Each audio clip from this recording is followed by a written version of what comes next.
Você já ouviu falar no Watchmen?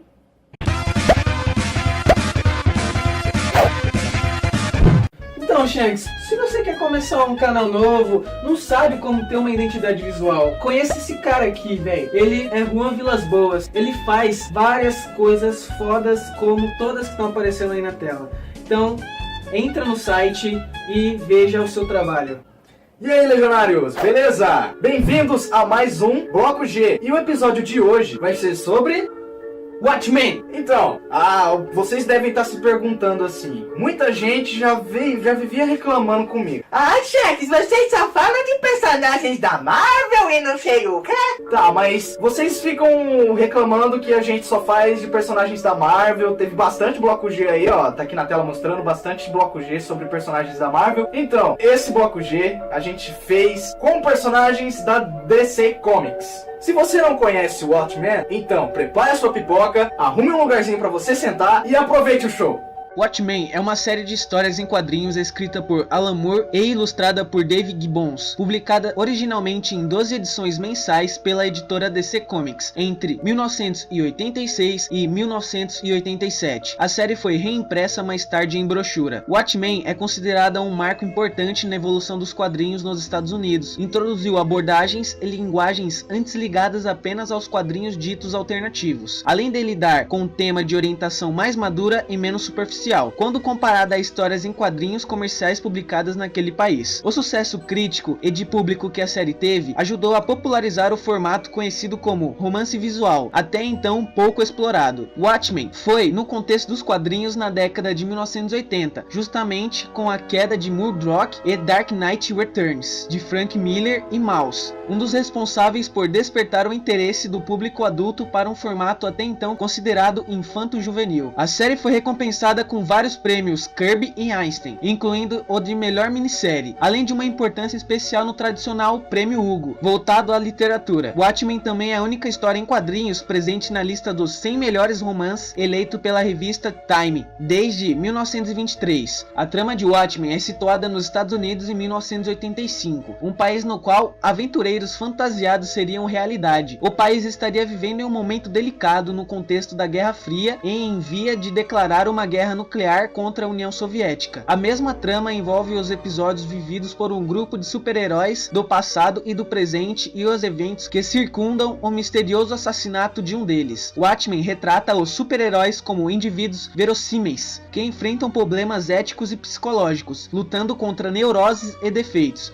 e procurando evitar os arquétipos e superpoderes tipicamente encontrados nas figuras tradicionais do gênero. Isto, combinado com sua adaptação inovadora de técnicas cinematográficas, o uso frequente de simbolismo, diálogos em camadas e metaficção, influenciaram tanto o mundo do cinema quanto dos quadrinhos. Uma adaptação para o cinema foi lançada em 6 de março de 2009. Em 1985, a DC Comics adquiriu a linha de personagens de Carlton Comics. Durante este período, Alan Moore considerou escrever uma história estrelada por uma linha de super-heróis não usada e que ele pudesse remodelar, assim como fez com sua série Miracleman no começo da década de 1980. Moore pensou que o grupo Mind Crusaders da MLJ Comics estivesse disponível, então desenvolveu um roteiro de mistério envolvendo um assassinato que começaria com o descobrimento do corpo do personagem The Shield em um porto. O escritor, ele achava que não tinha importância quais personagens ele acabasse usando, enquanto os leitores o reconhecessem, para então contar com um fator surpresa de quando você visse qual era a verdadeira realidade daqueles personagens. Moore usou essa premissa e montou um projeto com os personagens da Charlton, intitulado Who Killed The Pacemaker, e enviou a proposta para o editor da DC, Dick Giordano. Giordano foi receptivo ao projeto, mas se opôs à ideia de usar os personagens da Charlton na história. De acordo com Moore, a DC percebeu que seus personagens caros acabariam ou mortos...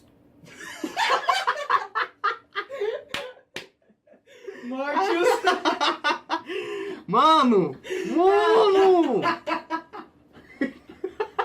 De acordo com Moore, a DC percebeu que seus personagens caros acabariam ou mortos ou inutilizados. Ao invés disso, Giordano convenceu Moore a retrabalhar o projeto com personagens inéditos. A princípio, Moore achou que isso não proporcionaria o fator emocional dos eleitores, mas depois mudou de ideia. Ele disse: Eventualmente, percebi que se eu escrevesse os personagens substitutos bem o bastante, para que então eles pudessem ser de alguma forma familiares, certos aspectos deles poderiam trazer ao leitor uma espécie de ressonância ou familiaridade de um super-herói genérico, então podia dar certo. O desenhista Dave Gibbons, que colaborava com Moore em projetos anteriores, ficou sabendo que ele estava trabalhando em uma nova série. Ele disse que queria participar, então Moore o mandou um esboço geral da história. Após considerações de Moore e Giordano, Gibbons foi aceito, trazendo consigo o colorista John Higgins. Len Wein entrou para a equipe como editor, enquanto Giordano permaneceu como supervisor. Originalmente, Moore e Gibbons tinham um roteiro suficiente para apenas 6 edições. Então compensaram, interpolando os assuntos principais com temas que proporcionariam uma espécie de retrato biográfico dos personagens principais. Durante o processo, Gibbons teve grande autonomia para desenvolver o estilo visual de Watchmen, inserindo detalhes que Moore admitiu só perceber mais tarde, pois Watchmen foi feito para ser lido e compreendido totalmente somente após diversas leituras. Ambientada em uma realidade fictícia na qual heróis fantasiados são uma presença real na história da humanidade. Watchmen é um drama de crime e aventura que incorpora temas e referências relacionadas à filosofia, ética, moral, cultura popular e de massas, histórias, artes e ciências. Ai, que saudade da escola. A trama principal trata dos desdobramentos de uma conspiração revelada após a investigação do assassinato de um herói aposentado, ou comediante, que tinha papel nos últimos anos como agente do governo. Em torno dessa história giram várias tramas menores que exploram a natureza humana e as diferentes interpretações de cada pessoa para o conflito do bem contra o mal, através das histórias pessoais e relacionamentos dos personagens principais. A responsabilidade moral é um tema em destaque, e o título Watchmen refere-se à frase em latim, eu vou ler porque é quase impossível isso daqui, para quem não sabe latim. Quis custodes ipsos custodes, alguma coisa assim. Traduzida comumente na língua inglesa como, também vou ler porque os inglês aqui ó, Who watches the watchmen? Em português seria, quem vigia os vigilantes. Nesse sentido, a obra procura questionar o próprio conceito de super-herói, que é comum nos quadrinhos dos Estados Unidos, e enraizando na cultura de massas daquele país, e a partir daí manifestam sobre questões diversas. E ao longo do seu texto, a obra, assim mesmo, ela procura não falar super-herói, preferindo também como aventureiros fantasiados ou outras coisas assim. A intenção de Moore foi dar semelhança aos personagens de HQs da cultura pulp. Portanto, não só construiu personalizar arrasáveis,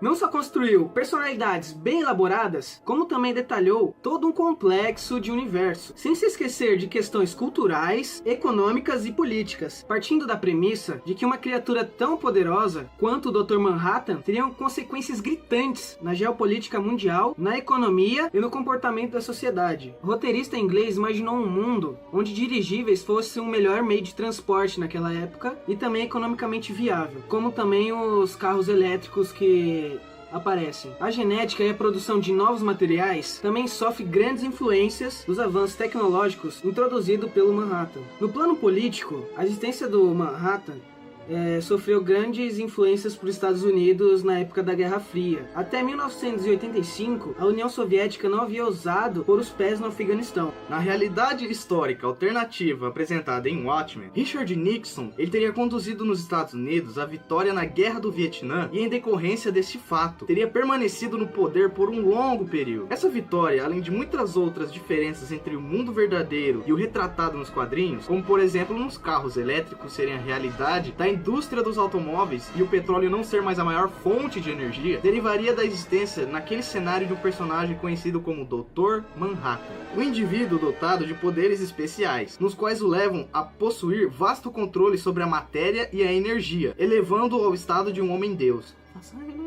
Neste mundo, existiriam quadrinhos de super-heróis no final de 1930, inclusive do Superman, nos quais eventualmente seriam a principal inspiração para que um dos personagens da série viesse a se tornar um combatente do crime, o primeiro Nightwall. As revistas desse gênero então teriam deixado de existir, sendo substituídas por quadrinhos de piratas talvez devido ao surgimento de heróis verdadeiros. O Dr. Manhattan, o único a possuir poderes, como explodir ou desmontar objetos e até mesmo pessoas, pois controla os átomos, foi o primeiro da nova era de super-heróis mais sofisticados que durou do começo dos anos 1960 até a promulgação da Lei Kane em 1977, implantada em resposta à greve da polícia e à revolta da população contra os vigilantes que agiam acima da lei. À época, o grupo conhecido como Crime Busters se dispunha a combater a criminalidade na cidade de Nova York. A lei de Kane exigia que todos os aventureiros fantasiados, ou seja, os heróis, se registrassem no governo. Isso tem um pouquinho a ver com o Tratado de Sokovia. A maioria dos vigilantes resolveu se aposentar, alguns revelando suas identidades secretas para faturar com a atenção da mídia. Olha o que o dinheiro faz, gente.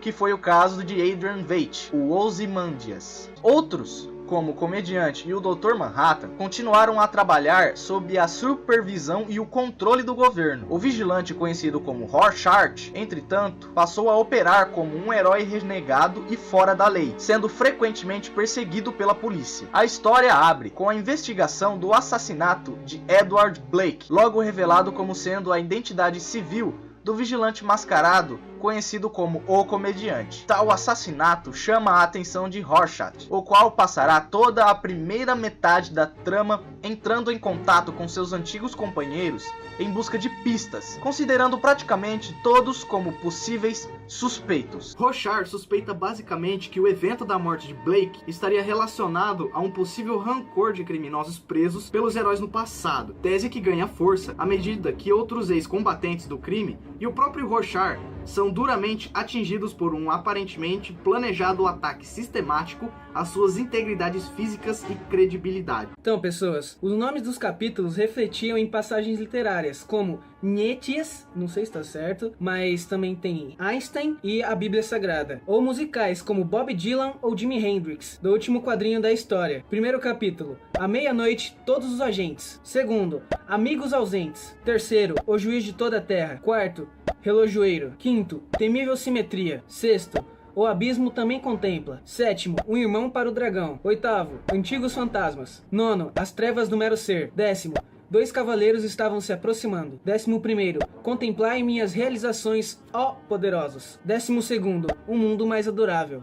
Apesar dos heróis de Watchmen serem inspirados inicialmente pelos personagens da Charlton Comics, vale dizer que Moore ele tomou emprestado alguns elementos de outros quadrinhos também, além de criar grande parte dos detalhes. Os principais personagens da série são: comediante Edward Blake, um homem que reconhece o horror presente nas relações humanas e se refugia no humor. Para o personagem, a ironia é, em vários momentos, um reflexo amargo da percepção desse horror, adaptado do Pacificador com elementos inspirados em Nick Fury. Edward Blake é cínico e violento. Sua alma de militar o leva a cumprir seus objetivos muitas vezes a um custo alto. Dr. Manhattan, Jonathan Osterman, é o homem-deus, que vê a vida como apenas mais um fenômeno do cosmos, e é o único herói dotado de superpoderes. Dr. Manhattan era um cientista nuclear, acidentalmente desintegrado em uma experiência. Aos poucos, sua força de vontade faz seus átomos se unirem novamente e volta à vida, mas de uma maneira diferente. Surge como um ser capaz de manipular a matéria, viajar para pontos longínquos no espaço, desde Marte até outras galáxias, ocupar vários lugares no espaço ao mesmo tempo, ver seu, mas apenas o seu, passado e futuro simultaneamente, considerando a relatividade do tempo. Ao contrário do que muitos pensam,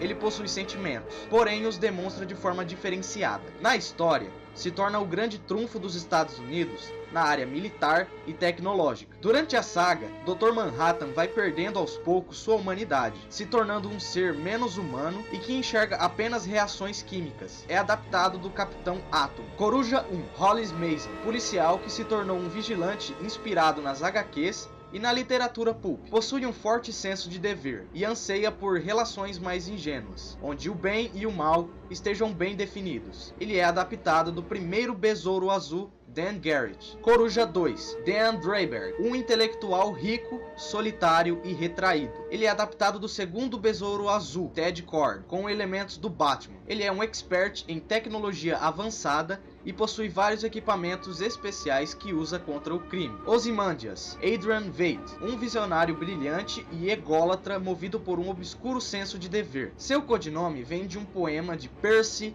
Paiche Shelley, que descreve a estátua do rei Ozymandias esquecida no deserto. Ele é um bilionário excêntrico, considerado o homem mais inteligente do mundo. Sua inteligência é tamanha que o torna exímio atleta e lutador. Ele consegue desviar de balas, pois calcula a trajetória na hora do disparo. Ele é o personagem adaptado do Thunderbolt. Ele possui um lince geneticamente alterado chamada Bubastis. Verity se aposentou 3 anos antes da Lei Keane, que proibia os vigilantes, menos o comediante e o Dr. Manhattan. Rorschach, Walter Kovacs. Ele é um personagem enigmático, pessimista e com muita força interior. Ele é incapaz de se relacionar normalmente com a sociedade. Projeta na luta contra o mal seu senso de solidariedade e constrói sua própria moral. Rorschach é um sociopata, considerado o terror do submundo e um fugitivo da justiça. É ele quem move o enredo e todos os personagens desde o começo da saga. Ao perceber que um complô está em andamento, foi baseado nos personagens Questão e Mr. A, da Carlton Comics. Spectral, Laurie, é uma mulher forçada a viver à sombra do pragmatismo de sua mãe, que foi a primeira vigilante a obter lucro em cima do combate ao crime. Ela é ex-mulher do Dr. Manhattan e mantém com ele uma certa cumplicidade. Ela é uma personagem adaptada da Sombra da Noite, com elementos de Lady Fantasma e Canário Negro.